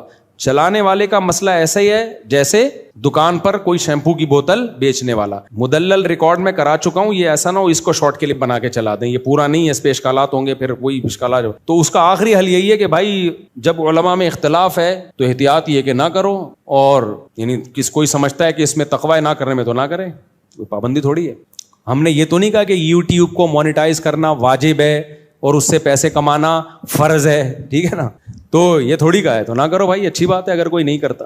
لیکن اس سے نقصان ایک دوسرا یہ ہوتا ہے کہ دینی چینل پروموٹ نہیں ہوتے, پھر وہ بھی ایک پہلو ہے جو اس میں سامنے رکھا جاتا ہے. ان کی واٹ لگ جائے گی بالکل. سارے جب وہ لوگ جو دینی ویڈیوز کو آگے شیئر کرتے ہیں, جب ان کو پتہ چلے گا مونیٹائزیشن کے پیسے ہی حرام ہیں, تو پھر وہ پروموٹ کرنا بھی چھوڑ دیں گے. تو وہ یہ ہوگا کہ بے حیائی کی چیزیں تو دنادن پھیلیں گی. جو جائز چیزیں ہیں, میڈیکل سائنس کے پروگرام ہیں, اور اسی طرح سے جو بھی جائز چیزیں ہیں, وہ ساری صرف فلم ڈرامے ہی چلیں گے پھر اس پہ. تو مفتی کا کام ہوتا ہے تمام پہلوؤں سے کسی چیز کو سامنے رکھ کے فتویٰ دینا. اچھا میرے بھائی کیا اچھا بار بار لوگ کہہ رہے ہیں دارالعلوم کرنگی نے یوٹیوب کی ارننگ کو حرام کہا ہے, مفتی تقی صاحب نے حرام کہا ہے. میری نظر میں ایسا کوئی فتویٰ نہیں گزرا. حضرت مفتی تقی عثمانی صاحب کا جو فتویٰ ہماری نظر سے گزرا ہے, اس میں حرام کا لفظ حضرت نے کہیں بھی استعمال نہیں کیا, صرف احتیاط کی بات کی ہے. چاہیے کہ الفاظ استعمال کیے کہ نہیں کرنا چاہیے, کہیں بھی یہ نہیں لکھا کہ ناجائز ہے. سمجھ رہے ہو کہ نہیں سمجھ رہے؟ تو بالفرض اگر وہ ناجائز کہتے بھی ہیں تو پھر وہی بات ہے نا کہ حضرت تکافل کو جائز کہتے ہیں, ہم تکافل کو صحیح نہیں سمجھتے. تو جب مفتیوں کا اختلاف ہوگا تو پھر اس میں پھر یہی ہے کہ دونوں اگر برحق ہیں, اختلاف علماء کا ہونا چاہیے, اسکالرز کا اختلاف تو معتبر نہیں ہے. علماء کا جو اس فیلڈ کے ماہر ہیں ان کا جب اختلاف ہوگا نا, تو پھر اس میں پھر یہ ہے کہ ایک قول احتیاط پر مبنی ہے اور ایک قول گنجائش پر مبنی ہے. جیسے تکافل کو ہم جائز نہیں سمجھتے, لیکن اگر کوئی تکافل میں مبتلا ہے تو اب اس پہ حرام کے فتوے نہیں لگاتے ہم, کہ گناہ کے حرام کے تو ناجائز تو ہم کہتے ہیں, لیکن گناہ گار کے نہیں فتوے. وجہ اس کی ہے کہ وہ ایک بڑے مفتی کے قول پر کے فتوے پر عمل کر رہا ہے, حضرت مفتی تقی عثمانی صاحب کے. تو ہم اس کو کہتے ہیں بھائی احتیاط اسی میں ہے اور گنجائش اس قول میں ہے. تو اختلاف کا فائدہ بھی یہی ہوتا ہے کہ دونوں قول آپ کے سامنے آ جاتے ہیں, تو اس میں لچک پیدا ہو جاتی ہے. سمجھتے ہو کہ نہیں سمجھتے ہو. ابھی ڈاکٹر ذاکر نائک پہ کسی نے اعتراض کیا نا, ڈاکٹر صاحب پہ کسی نے اعتراض کیا تھا کہ آپ نے اس کو ڈانٹا کسی عیسائی کو, یا تو انہوں نے کہا بھائی صاحب, بڑے اچھے اسٹائل میں اردو بولتے ہیں, بھائی صاحب یہ دعوت جو ہے ہماری فیلڈ ہے, ہمیں پتہ ہے. صحیح ہے نا, بالکل صحیح بات کی. انہوں نے کہا بھائی دعوت ہماری فیلڈ, ہمیں پتہ ہے کون سا عیسائی ایسا ہے جو سچی مچی میں اشکال کر رہا ہے, اور کون سا ایسا ہے جو جس کا مقصد اشکال نہیں ہے, اعتراض ہے, اور وہ مقصد اس کا گڑبڑ پیدا کرنا ہے. ٹھیک ہے, وہ اپنی تبلیغ کے لیے آیا ہوا ہے یہاں پہ. تو کوئی غیر مسلم واقعی دل سے سوال پوچھے گا تو اس کا جواب اس کو ملے گا, اور اگر وہ کوئی مقصد ہی اس کا غلط ہے تو ڈاکٹر صاحب کہتے ہیں ہمیں پتہ ہے کہ کون صحیح نیت سے آئے, کون, یا آپ کا بھائی صاحب یہ آپ کی فیلڈ نہیں. مجھے بڑا اچھا اسٹائل لگا ان ڈاکٹر صاحب کے اس طرز عمل سے. کوئی اختلاف کرے نہ کرے, لیکن اصول تو ٹھیک ہے نا بھائی. دعوت کی فیلڈ کا آدمی جو ہوتا ہے نا, وہ دعوت کے نشیب و فراز کو زیادہ سمجھتا ہے, تو اس فیلڈ میں وہ ماہر ہے. حضرت مفتی تقی عثمانی صاحب کی بہت ساری کتابیں ڈاکٹر صاحب نے پڑھی ہیں عیسائیت کے بارے میں, اور ان کتابوں سے ڈاکٹر صاحب نے سیکھا ہے اور مناظرے کیے ہیں. حضرت مفتی تقی عثمانی صاحب ایک مجلس میں فرما رہے تھے کہ ڈاکٹر صاحب نے میری کتاب پڑھی ہے, اس کے باوجود جب کوئی غیر مسلم مناظرے کی بات کرتا ہے تو میں ڈاکٹر صاحب کا ریفرنس دیتا ہوں, ان سے جاؤ, کیونکہ یہ فیلڈ کس کی ہے, ڈاکٹر صاحب. حالانکہ وہ دلائل عین ممکن ہے مفتی تقی صاحب کی کتابوں سے ڈاکٹر صاحب نے لیے ہوں, لیکن جو کتاب کا رائٹر ہے, جس کی کتاب پڑھ کے ڈاکٹر صاحب فائدہ اٹھا رہے ہیں, وہ رائٹر کہہ رہا ہے بھائی کتاب تو میری فیلڈ ہے, دلائل جمع کرنا میری فیلڈ ہے, لیکن مناظرہ بالکل ایک الگ فن ہے. یہ عین ممکن ہے آپ کے پاس دلائل کے انبار ہوں, لیکن آپ مناظرہ ہار جاؤ, کیونکہ آپ کو وہ دلائل پیش کرنا نہیں آ رہے ہوتے, سامنے والے کی چالاکیوں کو آپ سمجھ نہیں رہے ہوتے. سمجھتے ہو, جو بحث کرتے ہیں نا, وہ بحث کر کے اس فیلڈ میں ماہر ہو جاتے ہیں, ان کو پتا ہوتا ہے کہ یہ جو سوال پوچھ رہا ہے اس کے پیچھے کیا مقصد ہے. تو کتنے بڑے عالم حضرت مفتی تقی صاحب, لیکن انہوں نے یہ اعتراف کیا کہ جب غیر مسلم سے مناظرے کی بات ہوتی ہے تو انہوں نے کہا کہ میری کتاب ڈاکٹر صاحب نے پڑھی ہے, دلائل میری کتاب سے عین ممکن ہے, ساری کتابیں مفتی تقی صاحب کی نہیں, بعض کتابوں کی عین ممکن ہے میری کتاب سے دلائل دے رہے ہوں, لیکن میں ریفرنس کس کا دے دیتا ہوں, ڈاکٹر صاحب. بھائی وہ کیونکہ اس کے نشیب و فراز کو سمجھ چکے ہیں. دیکھو اور آسان مثال دوں, امام ابو حنیفہ رحمہ اللہ تعالیٰ کا بعض دفعہ اپنے شاگرد امام ابو یوسف سے اختلاف ہوتا ہے قضا کے مسئلوں میں, عدالت کے مسائل میں. جو عدالت سے متعلق فقہی مسائل ہیں نا, ان میں بعض دفعہ امام ابو حنیفہ کی رائے کچھ اور ہوتی ہے اور ان کے شاگرد امام ابو یوسف کی رائے کچھ اور ہوتی ہے. شاگرد چھوٹے ہیں, ابو حنیفہ کیا ہیں, بڑے ہیں, لیکن فقہ حنفی میں اصول ہے عدالتی فیصلوں سے متعلق اگر امام ابو حنیفہ کی رائے اور امام ابو یوسف کی رائے میں اختلاف ہو جائے تو ابو یوسف کے قول پہ فتویٰ دیا جائے گا, امام ابو حنیفہ کے قول پہ فتویٰ نہیں دیا جائے گا. سوال پیدا ہوتا ہے بھائی آپ تو امام حنیفہ کو مانتے ہو, آپ تو کہہ رہے ہو ہم فقہ حنفی, ہم تو ان کی اتباع کرتے ہیں, تو ان کے شاگرد کو کیوں لے رہے ہو؟ تو ہدایہ میں اس کا جواب لکھا ہے لیس الخبر کالمعاینہ, کہ امام ابو یوسف جج رہے ہیں, جبکہ امام ابو حنیفہ نے تو بادشاہ کے اصرار کے باوجود بھی جج بننے سے انکار کر دیا. بادشاہ نے لالچ بھی دی, کوڑے بھی لگائے, امام صاحب نے کہا نہیں بنوں گا, میں جج نہیں بنوں گا, میں قاضی نہیں بنوں گا. اس میں بہت ساری حکمتیں تھیں. امام ابو یوسف پریکٹیکلی قاضی رہے ہیں وہ. تو کہتے ہیں جنہوں نے پریکٹیکل کر کے دیکھا ہے نا, عدالتی مسائل میں رہے ہیں, ان کی رائے زیادہ مستند ہے, کیونکہ بعض رائے ایسی ہوتی ہیں آپ کو تجربہ ہے نہیں تو آپ وہ رائے تو دے دیتے ہو لیکن سوسائٹی میں وہ چلنے والی نہیں ہوتی. جیسے امام ابو حنیفہ کا موقف کیا ہے, دو گواہ جب کسی کے دعوے پہ پیش کیے جائیں گے وہ دونوں کا پورا نیک ہونا ضروری ہے, کسی بھی گناہ میں وہ مبتلا نہ ہو, نیک گواہ ہوں. اب امام ابو یوسف نے دیکھا بھائی ایسے تو بہت سارے لوگوں کے حقوق ضائع ہو رہے ہیں, اس نے اس کے پیسے کھا لیے, 2 بندے لے کر آیا, ہمیں یہ پتا ہے سچے ہیں, لیکن ہر سچا ہر طرح سے نیک تھوڑی ہوتا ہے. کسی کی یعنی داڑھی تو اس زمانے میں سب رکھا کرتے تھے, کسی میں کوئی خرابی کسی میں کوئی خرابی. تو ان کا فتویٰ یہ ہے کہ بھائی 2 آدمی بس اتنا ہونا کافی ہے کہ لوگ ان کو سچا کہتے ہوں, نیک ہونا ضروری نہیں ہے, سچا ہونا کافی ہے. اب عدالتوں میں کیا یہ چل رہا ہے نیک ہونا ضروری ہے نہ بھائی, سچا ہونا کافی ہے. جج یہ دیکھتا ہے کہ سچ بول رہا ہے کہ نہیں بول رہا. نیک لوگ ہیں تو مارکیٹ میں بندے کیا ہیں, شارٹ. کہیں نہ کہیں کسی کی تحقیق میں جاؤ گے کچھ نہ کچھ نکلے گا. 4-6 آدمی جو جنت میں جانے کے لیے میں اکثر نام بتاتا رہتا ہوں, وہ 4 آدمی ہر جگہ گواہی دینے کہاں جا سکتے ہیں آپ, کیا خیال ہے بھائی؟ پھر ایک کو میں نیک سمجھ رہا ہوں, دوسرا کہہ رہا ہے یہ نیک نہیں ہے. تو پریکٹیکلی امام ابو یوسف کے قول کو لیا گیا ہے. سمجھتے ہو گے نہیں سمجھتے. اسی طرح دیکھو فقہ حنفی نے چونکہ دنیا پہ حکومت کی نا, امام شافعی رحمہ اللہ تعالیٰ فرماتے ہیں نکاح میں بھی 2 گواہوں کا نیک ہونا ضروری ہے, جبکہ امام ابو حنیفہ کہتے ہیں نیک نہ بھی ہو تو نکاح ہو جائے گا, شرابی کبابی بھی ہو, بے نمازی بھی ہو, نکاح ہو جائے گا. امام شافعی ہمارے لیے 100 بار قابل احترام ہے, لیکن پریکٹیکلی امام شافعی کا یہ قول سوسائٹی میں چل سکتا ہے؟ بھائی کہاں سے دولہا نیک گواہوں کو لے کر آئے گا بھائی, خود نیک نہیں ہے وہ, 40 سال میں شادی کر رہا ہے. اللہ کرے گناہ نہ کیا ہوں, ہم تو اچھی نیتی کرتے ہیں, اچھی. تو ایک منٹ بیٹا, تو اس لیے کچھ چیزیں پریکٹیکلی نہیں ہوتی ہیں تو وہ پھر سوٹیبل نہیں ہوتی سوسائٹی کے لیے. تو اس لیے بار بار ایک بات میں دہراتا ہوں, جو جس کی فیلڈ ہے, فتویٰ مفتیوں کی فیلڈ ہے, وہ ہی اس میں رائے دے سکتے ہیں. اس میں مناظر اور اس جو دیگر مذہبی اسکالر ہیں, داعی ہیں, ان کی رائے کا اعتبار نہیں ہے. اسی طرح دعوت یا مناظرہ, دعوت سے ہٹ کے الگ چیز ہے مناظرہ, یہ مناظروں کی فیلڈ ہے. تبھی میں مناظرہ نہیں کرتا, مجھے پتا ہے مناظرے باقاعدہ سیکھنا پڑتا ہے, میں مناظرہ نہیں کرتا. آپ کہتے ہو پھر جہلم کیوں گیا تھا؟ میں مناظرے کے لیے گیا ہی نہیں تھا, میں تو بات چیت کے لیے گیا تھا. اب آپ کو کان ادھر سے پکڑو ادھر سے پکڑو برابر ہے. تو بھائی یہی تو بات ہے, جو مناظر نہیں ہے تم اس کے سامنے بھی نہیں بیٹھے یار, تو مناظر کے سامنے تو آپ سوال ہی پیدا نہیں ہوتا, پھر بیٹھ جاتے. تو مناظرہ ایک باقاعدہ فیلڈ ہے. تو میں کبھی اس طرح مناظروں کا چیلنج نہیں دیتا لوگوں کو, اگر دیا بھی ہے تو میرا مقصد تھا بحث بات چیت, لیکن اس میں بھی وہ بندہ ہی بھاگ گیا تھا سامنے سے. یہ 2010 یا 11 کی بات ہے, وہ بھی نہیں آیا. تو باقاعدہ ایک فیلڈ ہے, تو جو جس کی فیلڈ ہے وہ اسی پہ جچتی ہے. میڈیکل سائنس ڈاکٹروں کی فیلڈ ہے, حکمت کس کی فیلڈ ہے؟ حکیموں کی. تو ہر شخص ہر چیز میں جب ٹانگ اڑائے گا نا, اور پاکستانیوں کو اللہ نے قسم اٹھا کے کہہ سکتا ہوں یہ اعزاز دیا ہے کہ ہر شخص سب کچھ ہے یہاں پہ. ہر شخص کیا ہے یہاں پہ؟ سیاستدان بھی ہے, وہ اس کو فوج کا بھی پتا ہے, اسٹیبلشمنٹ کا بھی پتا ہے, عمران خان کا بھی پتا ہے, مونف الرحمان کا بھی پتا ہے, نواز شریف کو پتا ہے, مریم نواز کا بھی پتا ہے, پیپلز پارٹی کا بھی پتا, جماعت اسلامی کا بھی پتا, اس کو مہنگائی کا بھی پتا, ڈالر کے ریٹ فیک نیچے گئے ہوئے ہیں یا سچی مچی میں آئے ہوئے ہیں یہ بھی پتا ہے, ملک کے حالات کدھر کو جا رہے ہیں یہ بھی پتا ہے, کوا حلال ہے حرام ہے, مچھلی حلال ہے حرام ہے, یوٹیوب کی ارننگ حلال ہے حرام ہے, اور اللہ بھلا کرے طلاق ہو گئی ہے کہ نہیں ہوئی ہے, ہر چیز میں ہر آدمی کیا ہے فنٹر, انڈا گرم ہوتا ہے کہ ٹھنڈا ہوتا ہے, صحیح ہے نا, جگر کے لیے یہ دوا. آپ یوٹیوب پہ کسی سے آپ کو کھانسی ہو رہی ہے نا, ہر نمازی آپ کو کہے گا مفتی صاحب آپ کو کھانسی دیکھ رہا ہوں 2 دن سے, آپ ایسا کریں گڑ نہیں ہے گڑ, ہاں ہے, گرم پانی کریں گڑ گھولیں اس, پھر کیا ہوگا, گڑ میں پھر آپ ادرک کا پانی ملائیں, پھر کیا ہوگا, اس کو گھمائیں آپ صرف 2 کپ پی لیں, زندگی بھر کے لیے کھانسی ختم. اچھا یہاں کوئی بھی کام ایسا نہیں ہے جو زندگی بھر کے لیے نہ ہو, جب بھی کوئی نسخہ بیان کرے گا رزلٹ اس کا قیامت تک کے لیے گارنٹی دے کے جائے گا. یہاں پہ کھلا کیا رہا ہے, تو ادرک کھلا رہا ہے یار, اگر ادرک سے ایسی جڑ سے ہی ختم ہو رہا ہے سب کچھ, مجھے لگتا ہے یہ جڑ سے ہمیں نہ ختم کر دے کہیں. تو ہر آدمی یوٹیوب پہ بھی, تو یہ نہیں ہوتا بھائی, سب کو سب کچھ پتا نہیں ہوتا. لا ادری کہنا سیکھو, یہ سیکھو کہ مجھے معلوم نہیں ہے. بیٹا جلدی پوچھو, شاباش, یہ بچے کو بس موقع دیں پھر چھٹی. السلام علیکم, مجھے آپ سے سوال پوچھنا تھا کہ اکثر میں جو نا شارٹس پہن کے آتا ہوں, گھٹنے سے نیچے ہوتے ہیں میرے, لیکن لوگ پھر بھی منع کرتے ہیں کہ نہیں پہن کے آیا کرو.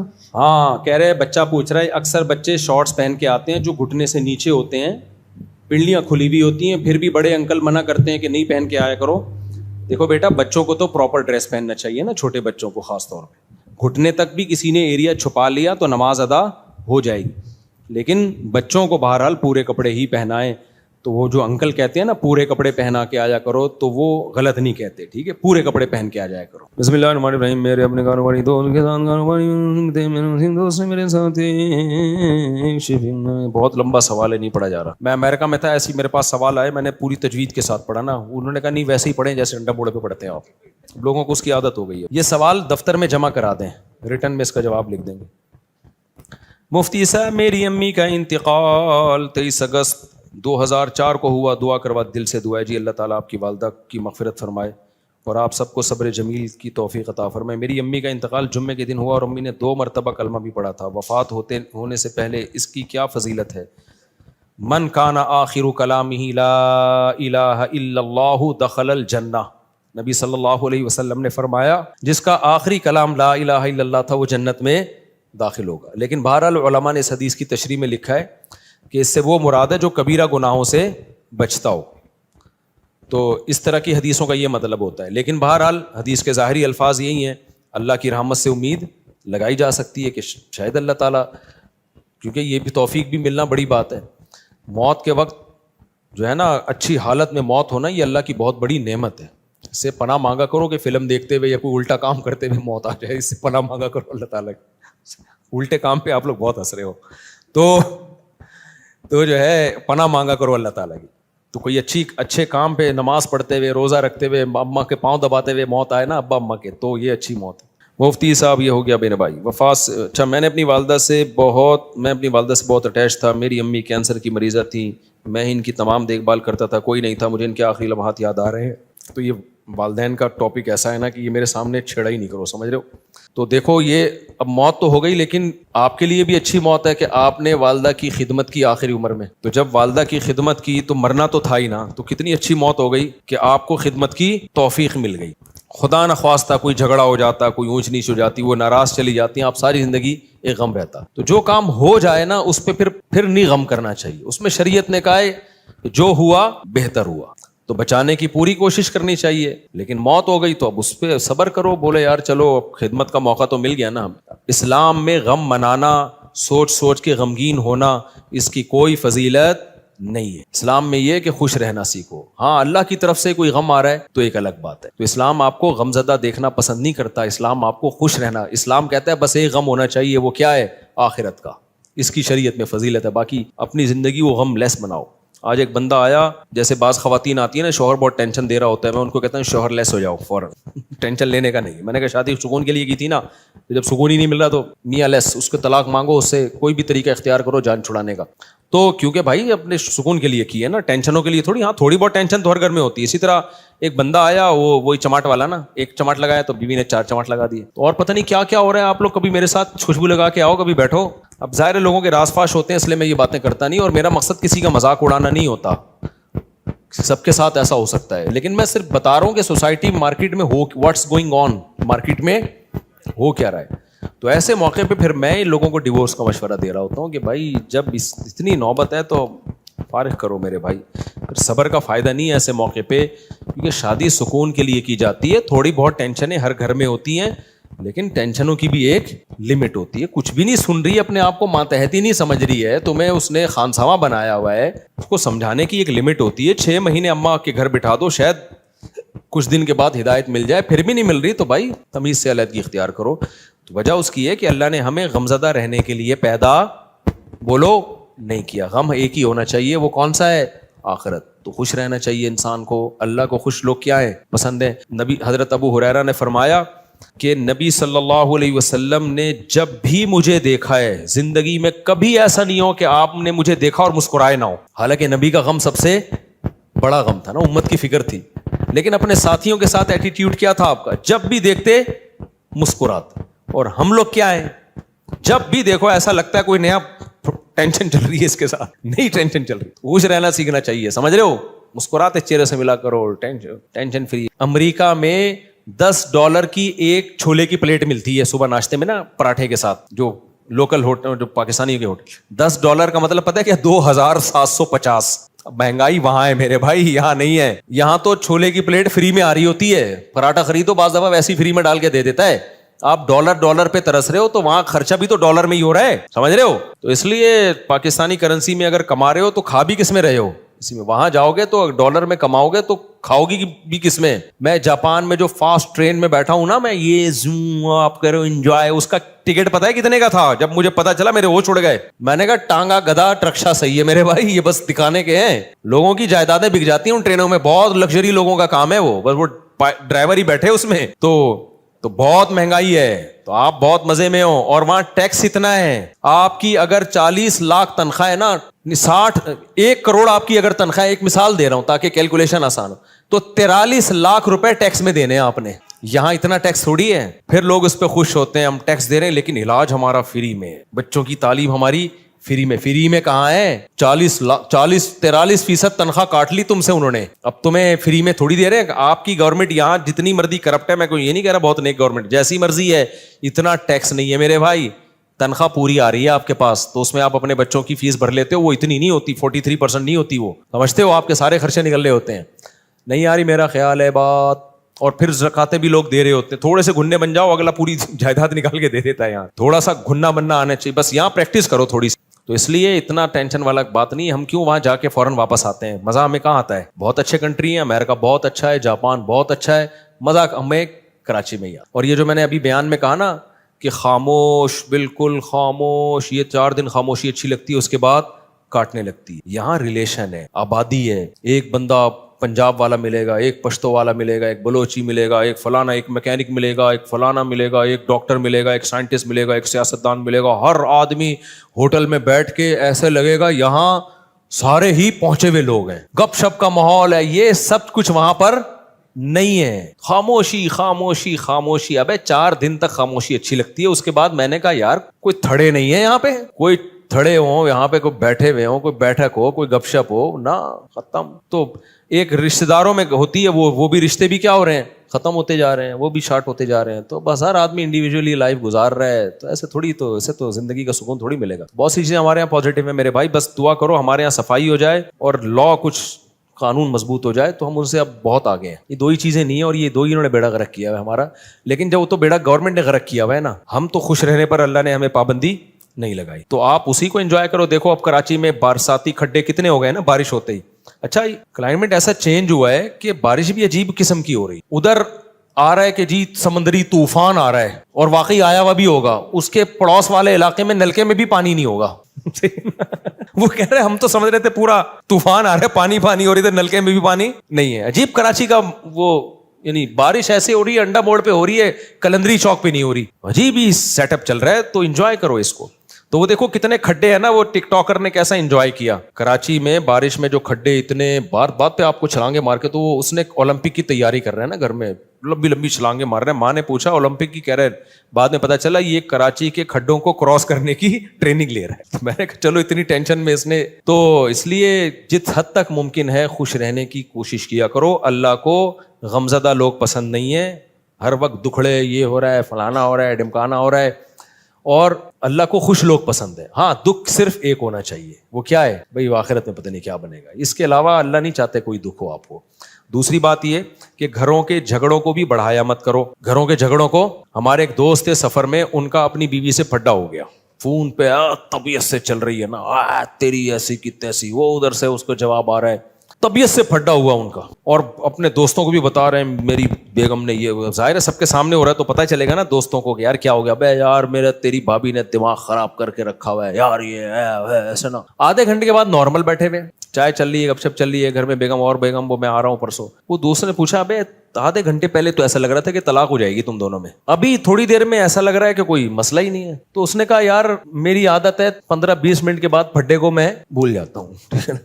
واقعی یہ جن لوگوں کی عادت ہو نا وہی خوش رہ سکتے ہیں اس زمانے. اور جو ناک پہ مکھی بٹھا کے رکھتے ہیں نا اور دل میں لے کے بیٹھ گئے, اس نے یہ کیوں بولا تھا, ابے بھائی جو بولا تھا بول دیا, ختم کر, جب سنا دیا اس نے بھی سنا دی, اس نے بھی سنا دی, ختم, قصہ ختم, چلو بھائی دوبارہ سے جیسے انجوائے کرو لائف. اور لوگ کہتے ہیں بھی تنبیہ تو ہوئی نہیں, نہ جب یہ پھڈا ہوتا ہے نا اگلے کو خود تھوڑی سی تنبیہ ہو جاتی ہے. آئندہ وہ بولنے سے پہلے اس کو بھی پتا ہے, آپ کو بھی پتا ہے کہ میں یہ بولوں گا اس کی دکھتی رکھ پہ پاؤں رکھ دوں گا میں, وہ یہ بولے گی تو میرے کھوپڑی گھومے گی. تو دونوں تھوڑا تھوڑا ایک دوسرے کی کھوپڑی کا احترام آہستہ آہستہ شروع کر دیتے ہیں. خود ہی شادی شدہ آدمی کی زندگی ایک مینجمنٹ خود بخود آ جاتی ہے. تو اگر آپ جو دل میں لے کے بیٹھ گئے, اس نے میرے کو یہ بولا تھا, اس نے یوں کر دیا تھا, اس نے, یار تمہیں ایک واقعہ سناتا ہوں اس سے بس, پھر میں بس آپ لوگ سے 2-4 سوال لے کے بیان ختم کرتا ہوں.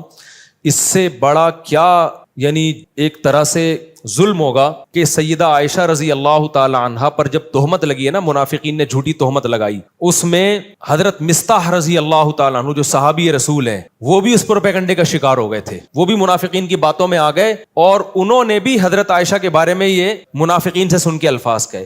حضرت عائشہ بیٹی کس کی ہیں؟ ابو بکر کی. آپ بتاؤ غیرت مند آدمی کو کتنا غصہ آئے گا نا. حضرت ابو بکر حضرت مصطح کے ساتھ مالی تعاون بہت زیادہ کیا کرتے تھے کیونکہ رشتہ دار بھی تھے اور غریب بھی تھے. جب حضرت ابو بکر کو پتا چلا نا میری بیٹی کے بارے میں انہوں نے یہ الفاظ کہے ہیں, تو حضرت ابو بکر نے قسم اٹھائی کہ آج کے بعد 1 روپیہ نہیں دوں گا, یعنی میں خرچ کر رہا ہوں ان پہ اور میری بیٹی پہ یہ بھی تہمت میں شریک ہو گئے. بعد میں جب قرآن کی آیتیں نازل ہوئیں, حضرت مصطح نے توبہ کی اور بہت گڑ گڑائے اللہ کے سامنے, توبہ کی. لیکن ابو بکر رضی اللہ تعالیٰ عنہ قسم اٹھا چکے تھے ان پہ میں خرچ نہیں کروں گا, میں نہیں خرچ کروں گا ان کے اوپر. لہذا انہوں نے کہ بھائی ٹھیک ہے آپ نے توبہ کر لی لیکن یہ ہلکا جرم تو نہیں ہے نا. کتنی بڑی شخصیت بھائی, سیدہ عائشہ نبی کی زوجہ بھی ہیں اور ابو بکر کی بیٹی بھی ہیں, تو نبی نے بھی معاف کر دیا ان کو. کتنا بڑا ظرف یار بھائی, جب گڑ گڑا لی ہے, توبہ کر لی ہے تو معاف کر دیا, کیونکہ نبی کے سامنے بڑا ویژن ہے نا. جو چھوٹے یعنی گھروں میں چھوٹے چھوٹے جھگڑوں کو لے کے لمبے چلتے ہیں نا, وہ دنیا میں کوئی بڑا کام نہیں کر سکتے, وہ بس انہی میں الجھ کے رہ جاتے ہیں. تو نبی صلی اللہ علیہ وسلم نے تو معاف کیا ہی, ابو بکر نے معاف نہیں کیا. انہوں نے کہا ٹھیک ہے میں کوئی انتقام نہیں لے رہا, لیکن جیسے میں پہلے خرچ کرتا تھا نہیں کروں گا خرچ. سورہ نور کی آیتیں نازل ہوئیں, وَلَا يَأْتَلِ أُولُو الْفَضْلِ مِنْكُمْ وَالسَّعَةِ أَن يُؤْتُوا أُولِي الْقُرْبَى وَالْيَتَامَى وَالْمَسَاكِينَ. فرمایا اللہ تعالیٰ نے کہ تم میں جو قرابت دار ہیں تو جن لوگوں نے ان پہ خرچ نہ کرنے کی قسم اٹھائی ہوئی ہے وہ اپنی قسموں کو توڑ دیں. أَلَا تُحِبُّونَ أَن يَغْفِرَ اللَّهُ لَكُمْ, کیا تم چاہتے نہیں ہو کہ اللہ تمہاری غلطیوں کو بھی معاف کرے؟ یعنی تم یہ چاہتے ہو نا کہ اللہ تمہاری غلطیوں کو بھی معاف کرے. یہ کس کو تنبیہ ہو رہی تھی؟ ابو بکر کو. اللہ نے نام نہیں لیا. اللہ میاں بھی کیسی دیکھو نصیحتیں کرتے ہیں نا, عزت کا خیال کر کے جنرلی بتا رہے ہوتے ہیں کہ کوئی کسی رشتہ دار پہ خرچ کرتا تھا اور قسم اٹھا لی ہے کہ نہیں کروں گا, تو وہ قسم توڑ دے اور خرچ کرنا شروع کر دے, معاف کر دے. وَلْيَعْفُوا وَلْيَصْفَحُوا, چشم پوشی سے کام لیں, درگزر کرے. أَلَا تُحِبُّونَ أَن يَغْفِرَ اللَّهُ لَكُمْ, کیا تم نہیں چاہتے کہ اللہ بھی تمہاری غلطیوں کو معاف کرے؟ جب یہ آیت نازل ہوئی ہے ابو بکر نے کہا کیوں نہیں ہے اللہ, میں چاہتا ہوں تو میری غلطیاں معاف کر, یعنی اگر میں ان کو معاف کروں گا تو کل تو قیامت میں میری غلطیاں بھی معاف کرے گا, تو کیوں نہیں معاف کروں گا میں. کتنی بڑی غلطی کو معاف بھی کیا اور دوبارہ حضرت مصطح کو پر صدقہ کرنا شروع کر. تو جو آدمی معاف نہیں کرتا نا, بغض رکھتا ہے, وہ ڈپریشن اور ٹینشن میں رہتا ہے. اور جو دماغ کو صاف اور پاک کر کے سوتا ہے کہ یار جو تھا قصہ ختم, تو وہ ڈپریشن سے آزاد ہوتا ہے. تو ہم لوگ جھگڑوں کو لے کے بیٹھے رہتے ہیں اتنے لمبے لمبے, کس نے میرے کو یہ بولا تھا, اس نے میرے کو یہ بولا تھا, اس نے مجھے یوں کیا تھا. ابے چھوڑ دے یار, ٹھیک ہے اپنے آپ کو بھی ریلیکس کر, دوسرے کو بھی ٹینشن سے باہر نکال. تو اس لیے میرے بھائی خوش رہنا سیکھو, اور جس آدمی کے دل میں کینہ ہو, بغض ہو, چیزوں کو لے کے بیٹھتا ہو, وہ کبھی بھی خوش نہیں رہ, جلتا کڑتا ہی رہتا ہے, منفی باتیں ہی کرتا رہتا ہے. تو دل کو صاف رکھنا چاہیے انسان کو, تاکہ آگے چلے, پھر وہ آگے کے کام کر سکے. انہی میں الجھ کے رہ جائے گا نا, ایک کسٹمر نے یوں کر دیا تھا تو اس کو سنا دی, وہ کسٹمر ہی مارکیٹ سے شارٹ ہو گیا, کاروبار اپنا ٹھپ ہو گیا. السلام علیکم. وعلیکم مفتی السلام. صاحب میرا ای کامرس کا بزنس ہے, تو پاکستان سے پروڈکٹ باہر بھیجتے ہیں, یو ایس, یو کے, کینیڈا نا. تو اب پاکستان میں پیمنٹ اویلیبل نہیں ہے, پیمنٹ پلیٹ فارم لائک پے پال, اسٹرائپ اویلیبل نہیں ہے. تو باہر ہمارا فرینڈ وغیرہ ہے جس کے ڈیٹیل کے اوپر اکاؤنٹ بنایا ہوا ہے, جس کی ڈیٹیل پہ اکاؤنٹ بنایا ہوا ہے, تو اس سے بنانے سے پہلے پرسنٹیج ڈسکس کی کہ 15% ہم آپ کو پے کریں گے جو بھی ارننگ ہوگی اس کے اندر. تو اب جو بھی ارننگ آتی ہے تو اس کو 15% پے کرتے ہیں. تو یہ سود میں کے زمرے میں تو نہیں ہے؟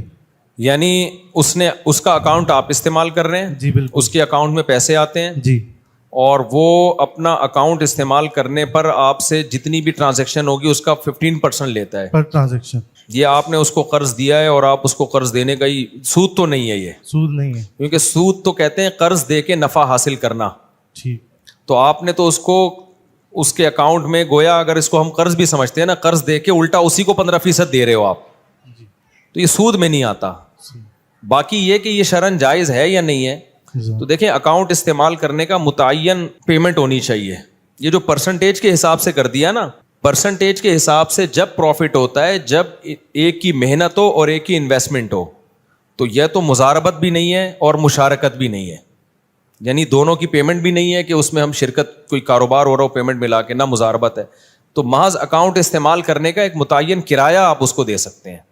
تو اس کو اس طرح سے کہہ کریں کہ بھائی میں آپ کا اکاؤنٹ استعمال کروں گا, اس کا اسپیسیفک میں اتنا رینٹ دیا کروں گا آپ کو. السلام علیکم مفتی صاحب. وعلیکم السلام. میں اورنگی ٹاؤن سے آپ کا خصوصی بیان سننے اکثر آتا رہتا ہوں. یہاں پہ یوٹیوب پہ بھی آپ کے چینل پہ جو ہے میں سبسکرائب جو ہے میں آفیشیل چینل پہ جو ہے میں ایڈ ہوں. تو مفتی صاحب پوچھنا یہ تھا, نمازوں کا جیسے ابھی ذکر آیا تو مجھے ایک سوال یاد ہے. محمد علی مرزا نے ایک جو ہے 3 نمازوں کا جو ہے کہ اسلام میں 3 وقت کی نمازیں, جبکہ بچپن سے ہم بھی یہی سنتے آئے ہیں کہ 5 نمازوں کا ہی ذکر ہے اور وقت پہ ادا کرنی ہے. لیکن محمد علی مرزا کی بھی یہی بات تھی, خیر میں اس کو لائک نہیں کرتا لیکن میں جسٹ کوٹ کر رہا ہوں کہ اس نے بھی یہی بات کی. اور جیسے کہ ہم حج میں جو ہے, حج میں بھی ہم 3 نمازیں پڑھ رہے ہوتے ہیں, تو اس کے بارے میں تھوڑا سا دیکھیں. اسلام میں 5 نمازوں کا مطلب ہی 5 وقتوں پر ہے. ایک وقت میں 2 نمازیں ایک ہی کہلاتی ہیں وہ, کیونکہ کوئی ٹینشن تو ہوئی نہیں نا پھر اس میں. تو 5 نمازوں کا مطلب 5. اور حدیث جبرائیل میں بھی ہے کہ نمازوں کے اوقات نبی صلی اللہ علیہ وسلم نے بتائے ہیں, ایک نماز دوسری نماز کے وقت میں داخل نہیں ہو سکتی. حج جو ہے وہ خلاف قیاس ہے.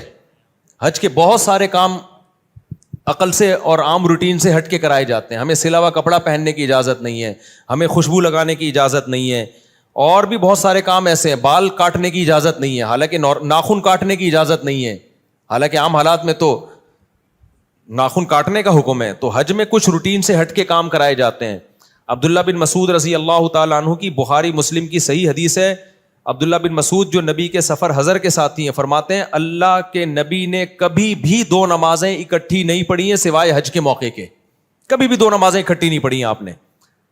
لوگ کہتے ہیں کہ عبداللہ بن مسعود کو پتہ ہی نہیں ہوگا کہ سفر میں ہو سکتا ہے ان کے سامنے نبی نے پڑھی ہو, نبی نے یعنی جب پڑھی تھی تو اس وقت وہ سفر میں نہ ہو. تو یہ بات بھی غلط ہے. عبداللہ بن مسعود سے صحیح سند سے یہ بات بھی ثابت ہے کہ آپ نے فرمایا کہ نبی نے سفر میں 2 نمازیں اکٹھی پڑھی ہیں. ایک طرف ابن مسعود کہہ رہے ہیں کبھی بھی اکٹھی نہیں پڑھی, ایک طرف کہہ رہے ہیں پڑھی ہیں. اس کا مطلب جو پڑھی ہیں اس کا مطلب کچھ اور ہے, اور نہیں پڑھی ہیں اس کا مطلب کچھ اور ہے. جو پڑھی ہیں وہ ایسے پڑھی ہیں کہ ظہر کو مؤخر کیا آخری وقت میں پڑھا, اور عصر کو مقدم کر کے اول وقت میں پڑھا. اس طرح سے پڑھنا ثابت ہے. یہ جو بخاری مسلم کی حدیث ہے نا, اس میں اب انجینئر نے بہت بڑا بلنڈر کیا. میں آپ کو بتا رہا ہوں نا کہ مجھے وقت ملے دعا کرو. اس کو میں ایسا ایکسپوز کر سکتا ہوں الحمدللہ کہ, لیکن اس کے اسٹوڈنٹ ڈھیڑ بہت ہیں. مسئلہ ان کے ساتھ ہی ہے, اتنے بڑے بڑے بلنڈر یہ آدمی کرتا ہے. اس نے پتہ ہے کیا کیا ہے؟ دیکھو عبداللہ بن عباس کی حدیث ہے جس میں آتا ہے کہ عبداللہ بن عباس رضی اللہ تعالیٰ عنہ درس دے رہے تھے, نماز کا ٹائم جا رہا تھا, تو کسی نے کہا کہ آپ نماز پڑھائیں. تو عبداللہ بن مسعود نے اس کو ڈانٹا, عبداللہ بن عباس نے, اور عبداللہ بن عباس نے ظہر کو مؤخر کیا اور ظہر اور عصر ملا کے پڑھی ہیں انہوں نے. سمجھ رہے ہیں؟ اب عبداللہ بن عباس کے شاگرد ہیں جابر ابن زید. اچھا احناف بھی اس کے قائل ہیں. عبداللہ بن عباس سے پوچھا گیا تو انہوں نے فرمایا نبی نے اسی طرح 2 نمازیں اکٹھی پڑھی ہیں, بغیر خوف کے, بغیر بارش کے, بغیر سفر کے, کوئی بھی عذر نہیں تھا, لیکن نبی نے 2 نمازیں اس طرح سے اکٹھی پڑھی ہیں, تو میں نے بھی اس طرح پڑھی ہیں. اب عبداللہ بن عباس کے شاگرد ہیں جابر ابن زید, ان سے کسی نے پوچھا کہ شاید اس طرح سے پڑھی ہوں کہ ظہر کو مؤخر کیا ہو اور عصر کو مقدم. یعنی دونوں نمازیں پڑھی اپنے ٹائم پر ہیں, لیکن چونکہ درس چل رہا تھا, ضرورت تھی, کبھی کبھار ایسا بھی کرنے میں کوئی حرج نہیں ہے, تو اس لیے عبداللہ بن عباس نے ظہر کو آخری وقت میں اور عصر کو اول وقت میں. تو جابر ابن زید کہتے ہیں کہ میرا بھی یہی خیال ہے. اب اس سے احناف کے موقف کی تائید ہو رہی ہے کہ کبھی اگر کوئی عذر ہو تو اول وقت میں پڑھنے کے بجائے آپ ظہر کو آخر وقت میں لے جاؤ اور عصر کو اول وقت میں لے جاؤ. تو یہ احناف کا بھی یہی موقف ہے, اس طرح سے آپ جمع کر سکتے ہیں. انجینئر نے اتنی بڑی خیانت کی ہے, اس نے کہا کہ وہاں کوئی حنفی بیٹھا ہوا تھا اور اس نے یہ تعویل کر دی کہ ظہر کو مؤخر کیا, عصر کو مقدم کیا. اور بھائی وہ جابر بن زید وہ عبداللہ بن مسعود کا شاگرد ہے, راوی ہے, وہ بتا رہا ہے.